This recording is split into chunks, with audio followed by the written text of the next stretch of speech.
A partir desse momento, estaremos transmitindo para a comunidade espírita de Ponte Nova e região, palestra realizada por Samuel Costa, com o tema O Homem Prudente, da Fraternidade Espírita Paz e Renovação. Boa noite a todos, meus queridos irmãos de caminhada espírita, meus amigos cristãos que estão nos ouvindo. Vamos fazer uma prece para iniciar o nosso estudo da noite de hoje. Deus Pai de amor e de luz, divinos amigos da espiritualidade superior, divinos amigos que nos acompanham na vida espiritual, pedimos amparo e proteção para os nossos propósitos de estudo, de trabalho, de melhoria moral e de melhoria espiritual. E com essa prece singela, pedimos permissão para iniciar o estudo da noite de hoje. Pai nosso que está nos céus, santificado seja o vosso nome. Venha a nós o vosso reino, seja feita a tua vontade, assim na terra como nos céus. O pão nosso de cada dia nos dai hoje, perdoa as nossas ofensas, assim como nós perdoamos a quem nos tem ofendido, e não nos deixeis cair em tentações, mas livrai-nos do mal, assim seja. Hoje nós vamos falar sobre a necessidade de trabalhar em nós a questão da prudência, do cuidado e da prática do bem, do amor e da caridade. Para fazer as nossas reflexões, nós vamos pegar uma passagem do Evangelho de Jesus, em Mateus capítulo 7, versículo 24 a 27, que fala: Portanto, todo aquele que ouve as minhas palavras e as pratica será comparado ao homem prudente que edificou sua casa sobre a rocha. Caiu a chuva, vieram as torrentes, sopraram os ventos, precipitaram-se contra aquela casa, mas não desabou, pois fora alicerçada sobre a rocha. E todo aquele que ouve estas minhas palavras e não as pratica, será comparado ao homem tolo que edificou a sua casa sobre a areia. Caiu a chuva, vieram as torrentes, sopraram os ventos e chocaram-se contra aquela casa. Desabou e foi grande a sua queda. Depois de ler essa passagem do Evangelho de Jesus, em Mateus capítulo 7, versículos 24 a 27, nós vamos iniciar as nossas reflexões e o estudo da noite analisando um pouco mais, à luz da ciência, da filosofia e da religiosidade espírita, esse primeiro importante ponto da palavra de Jesus. Focando então a nossa reflexão nessa passagem da leitura. Portanto, aquele que ouve as minhas palavras e as pratica, será comparado ao homem prudente que edificou a sua casa sobre a rocha. No capítulo 18, item 9 do Evangelho segundo o Espiritismo, Kardec estuda a seguinte passagem: todos os que reconhecem, ou seja, todos os que confessam a missão de Jesus, dizem: Senhor, Senhor, mas de que serve lhe chamarem de mestre ou senhor, se não lhe seguem os preceitos? E aí, lendo essa passagem, essa pergunta que está no Evangelho, segundo o Espiritismo, mas de que serve lhe chamarem mestre ou senhor, se não lhe seguem os preceitos? Nós temos algumas perguntas que gostaríamos de propor para a nossa reflexão. Por quê? Apesar de nosso contato constante com os ensinamentos de Jesus e a despeito de nosso conhecimento do Evangelho, da Boa Nova do Cristo, nós ainda permanecemos vacilantes? Por quê? Mesmo em contato com essa luz resplandecente que é Jesus, nós permanecemos nos resvaladouros das sombras e do erro?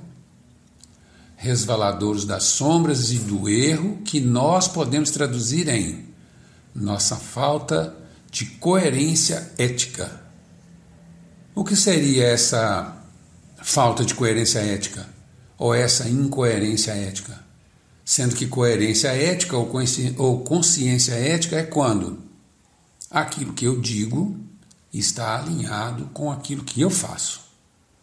A incoerência ética, portanto, é esse nosso modo de agir, no qual dizemos ou pensamos que somos e agimos diferentemente daquilo que dizemos que somos. Daí a nossa pergunta de nós para nós mesmos é a seguinte: você pratica aquilo que você aconselha? No item 9 do capítulo 18, nós vamos encontrar o seguinte esclarecimento sobre nossas incoerências. Todos que confessam a missão de Jesus dizem Senhor, Senhor, mas de que vale chamá-lo Mestre ou Senhor quando não se seguem os seus preceitos? Aí ele complementa: são cristãos esses que honram através de atos exteriores de devoção e ao mesmo tempo sacrificam no altar do egoísmo, do orgulho, da cupidez e de todas as paixões? São os seus discípulos esses que passam os dias a rezar e não se tornam melhores, nem mais caridosos, nem mais indulgentes para com seus semelhantes? E aí ele afirma: não. Porque a semelhança das formas pode impor-se aos homens, mas não a Deus. É em vão que dirão a Jesus, Senhor, nós profetizamos, ou seja, ensinamos em vosso nome. Expulsamos demônios em vosso nome, comemos e bebemos convosco. Ele lhes responderá: não sei quem sois. Retirai-vos de mim, vós que cometeis iniquidade. E complementa: vós que desmentis as vossas palavras pelas ações, que caluniais o próximo, que espoliais as viúvas, que cometeis adultério. Retirai-vos de mim, vós, cujo coração destila ódio e fel. Vós que derramais o sangue de vossos irmãos em meu nome, que fazeis correrem as lágrimas em vez de secá-las. É bom que nós tenhamos atenção e reflexão para esses pontos que estão sendo colocados. Por quê? Por que nós permanecemos vacilantes? É a pergunta inicial. Por que não seguimos ou nem sempre seguimos os ensinamentos, os conselhos e os exemplos de Jesus? É importante e nós temos que admitir isso, já que muitas vezes nossas palavras e nossas atitudes contradizem aquilo que pensamos ser e aquilo que dizemos fazer. Portanto, por que não seguimos Jesus? Por que não ouvimos as suas palavras e seguimos os seus ensinamentos? Será que é porque nós não conhecemos bem esse mestre, que é Jesus? Nem a sua grandeza, nem o seu tamanho, nem a sua altura, nem a sua profundidade? Aí mais perguntas para a nossa reflexão. Será que nós conhecemos Jesus hoje como já nos é permitido conhecer, como já poderíamos conhecer? Para você, quem é Jesus? Para você, Jesus é Deus? Como você compreende Jesus? Já que nós estamos abordando nesse assunto sobre aqueles que seguem e aqueles que não seguem os ensinamentos e conselhos de Jesus, nós nos perguntamos: a quem nós vamos seguir? E essa pergunta é extremamente importante, principalmente nos dias atuais. E aí, para essa pergunta, nós gostaríamos de comentar sobre a maneira como nós hoje admiramos pessoas, como nós seguimos pessoas de sucesso pelo mundo, como nós olhamos e seguimos as pessoas de sucesso na internet, na televisão e etc. Como que nós referenciamos a nossa vida, os nossos pensamentos, as nossas falas, as nossas ações, através das ações, das falas e das maneiras e dos modos dessas pessoas que têm sucesso na internet e na TV. Nós usamos essas referências, pautamos as nossas vidas por essas referências e permanecemos muitas vezes numa vida de insatisfação, de incompletude, um vazio não preenchido, valores que nos perturbam e nos machucam, valores que nos fazem sofrer. Essas reflexões nos fazem lembrar do Evangelho de Mateus, no capítulo 15, versículo 14, quando ele fala que se um cego guiar outro cego, ambos cairão na cova. Portanto, meus amigos, sabendo agora que nós podemos estar seguindo a multidão, o mundo, em uma direção que não é a nossa, que podemos estar construindo personagens e imagens exteriores imagens vistas e imagens não reais, irreais, e que daí pode advir nossa insatisfação, nossa incompletude, daí o vazio que nada preenche. Então, a próxima reflexão é: a quem eu vou seguir? Na questão 625 do Livro dos Espíritos, Kardec pergunta aos espíritos superiores: qual o tipo mais perfeito que Deus tem oferecido ao homem para lhe servir de guia e modelo? E os espíritos imortais luminosos respondem: Jesus. E em algumas traduções, vede Jesus. Allan Kardec em seguida comenta: para o homem, Jesus constitui o tipo da perfeição moral a que a humanidade pode aspirar na Terra. O que quer dizer isso?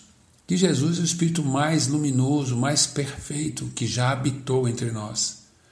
E que ele é uma referência de perfeição moral a que a humanidade pode aspirar na Terra, ou seja, que nós, espíritos habitantes do orbe terrestre, podemos alcançar o máximo da perfeição na Terra como Jesus, com os atributos, com a capacidade, com a luz, e realizando, assim como o próprio Jesus nos disse, que poderemos e podemos fazer o que ele faz e muito mais.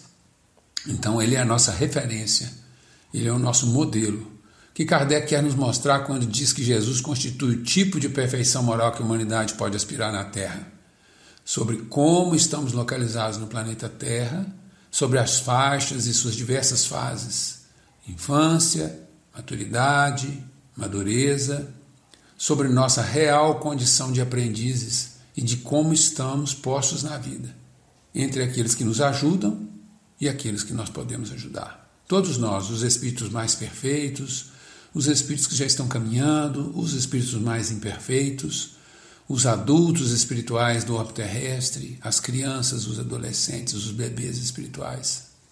Todos nós, cada um na sua condição e na sua posição, está posto entre aqueles que nos ajudam e aqueles que podemos ajudar. Então Kardec continua: Deus nos oferece Jesus como o mais perfeito modelo, e a doutrina que Jesus ensinou é a expressão mais pura da lei do Senhor, porque o Espírito Divino o animava, e porque foi o ser mais puro de quantos tem aparecido na Terra. Se quisermos, claro, nomeado Jesus como referência para as nossas aspirações mais altas, se podemos, se desejarmos, é claro, ter Jesus como nosso modelo, ou seja, a quem desejamos imitar as ações, os pensamentos, as palavras, os sentimentos, aquele em o qual nós vamos pautar principalmente nossas atitudes, palavras, pensamentos em relação à vida, se temos nomeado Jesus como nosso guia, sendo o guia aquele que mostra e aponta o caminho, pois que o guia aponta o melhor caminho porque conhece o caminho, porque já percorreu e sabe o que advirá. E assim, onde o Cristo Jesus pisou, nós pisaremos também, porque entendemos ser o caminho seguro. E Jesus, como nosso irmão mais velho, nos pega pela mão e nos convida a caminhar com ele. Então sabemos essas coisas, falamos essas coisas e dessas coisas, temos certeza que é o melhor para todos nós, para a nossa felicidade, mas mesmo assim não praticamos aquilo que sabemos e falamos. Por quê? Por que não praticamos? Por quê? Será que nos falta certeza, convicção? Será que nos falta fé? Por que não seguimos Jesus ou seguimos com os lábios e negamos com o coração? Será porque pensamos que Jesus e seu Evangelho estão distantes de nossa vida, de nossos problemas e realidades, esquecendo que Jesus está o tempo todo ao nosso lado e conosco? Ou pode ser porque não nos entendemos irmãos em Cristo, filhos de Deus, capazes de fazer o que Jesus fazia e muito mais? Por não entender que podemos realizar, e mais que isso, que Deus espera de nós a realização de nossa parte na sua obra e o cumprimento de nossa missão na vida. Será isso? Será porque não entendemos o sentido da vida, da minha vida? Qual o fim? Qual o fim da nossa vida? Qual o motivo? Para que eu existo aqui nesse mundo e nessa vida? Qual minha parte? Qual minha tarefa? Qual o meu propósito? Qual a minha missão? O Livro dos Espíritos fala do objetivo da encarnação, dizendo que o objetivo da encarnação dos espíritos, Deus lhes impõe a encarnação com o fim de fazê-los chegar à perfeição. E fala, visa ainda outro fim a encarnação, o de pôr o espírito em condições de suportar a parte que ele toca na obra da criação. Então, Deus espera que nós cumpramos a missão que nós viemos cumprir aqui no planeta Terra, que nós tenhamos parte na criação da obra de Deus como co-criadores. É necessária a ação dos seres corpóreos, é necessária a marcha da humanidade, como nos diz o Livro dos Espíritos. A única via que está aberta para nós alcançarmos a graça na presença de Deus é a prática sincera do amor e da caridade. As palavras de Jesus são eternas, porque são a verdade. Não são somente a salvaguarda da vida celeste, mas também o penhor da paz, da tranquilidade, da estabilidade do homem entre as coisas da vida terrena. É por isso que todas as instruções humanas, políticas, instituições humanas, políticas, sociais, religiosas que se apoiarem nas suas palavras serão estáveis como a casa construída sobre a pedra. Os homens as conservarão porque nelas encontrarão a sua felicidade. Mas aquelas que apoiarem na sua violação serão como a casa construída sobre a areia. O vento das revoluções, o rio do progresso as levarão de roldão. Então, meus irmãos, analisando essas colocações e essas reflexões, nós podemos pensar na importância de refletir a partir de agora com o Evangelho de Jesus a questão de conhecermos as palavras do Cristo, termos contato com as ideias e energias luminosas do Evangelho de Jesus, termos o contato, o acesso e o conhecimento às ideias luminosas da ciência espírita, da filosofia espírita e da religiosidade moral trazida pela ciência espírita e pelo espiritismo para as nossas vidas. Mas mesmo assim, ainda em situação de dúvidas, de incertezas, ou ainda não escolhemos definitivamente tomar em nossas mãos o pulso das nossas vidas, o destino das nossas vidas, das nossas almas. Seguimos cambaleantes, com dúvidas e com incertezas entre o bem que queremos fazer e o mal que ainda fazemos. Como nos diz Paulo, o bem que quero, esse eu não faço, mas o mal que eu não quero, esse eu ainda faço. Mas que nós podemos, cientes dessas ideias, dessas luzes e desses ensinamentos de Jesus, pautar as nossas vidas, as nossas ações, as nossas palavras, os nossos pensamentos, a partir do Evangelho, dos ensinamentos, dos conselhos e dos passos de Jesus, para que tenhamos cada dia mais força, bom ânimo, resolução moral para pautar a nossa vida nos exemplos e nos ensinamentos de Jesus. E não mais vacilar, cada dia mais vamos vencendo a nós mesmos, nossos instintos, nossas sensações, nossas emoções, e vamos purificando os nossos sentimentos na direção do amor, da verdade e da paz que tanto queremos, da felicidade que tanto desejamos. Então, diante dessas reflexões que nos convidam a pautar os nossos pensamentos, as nossas palavras e as nossas ações daquilo que conhecemos do Evangelho de Jesus e da cristandade do Evangelho de Jesus e do amor de Deus por nós, do amor do Cristo por nós, realizando a partir de agora, em nossas vidas, aquilo que está descrito nos ensinamentos do Evangelho de Jesus e nas obras da codificação espírita. Seremos adiante espíritos luminosos. Hoje podemos ser reconhecidos como espíritas, como cristãos, pelo esforço que já empreendemos para vencer as nossas más tendências, as nossas más inclinações, diminuir a nossa quantidade de erros conscientes e até inconscientes, diminuir a nossa quantidade de tropeços e cada dia mais permanecer na companhia de Jesus, de suas ideias, de seus exemplos, de sua luz e de seu amor. Que Jesus nos conceda sempre a oportunidade de estar ao seu lado, tentando e trabalhando e estudando e buscando a melhoria moral e espiritual de cada um.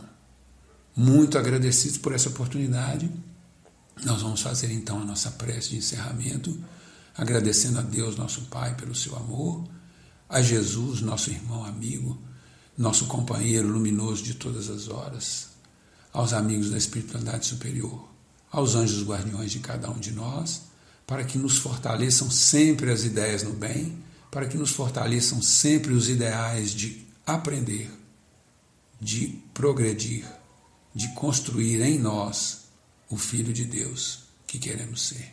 Muito obrigado, meu Deus, muito obrigado, Jesus, muito obrigado, assim seja.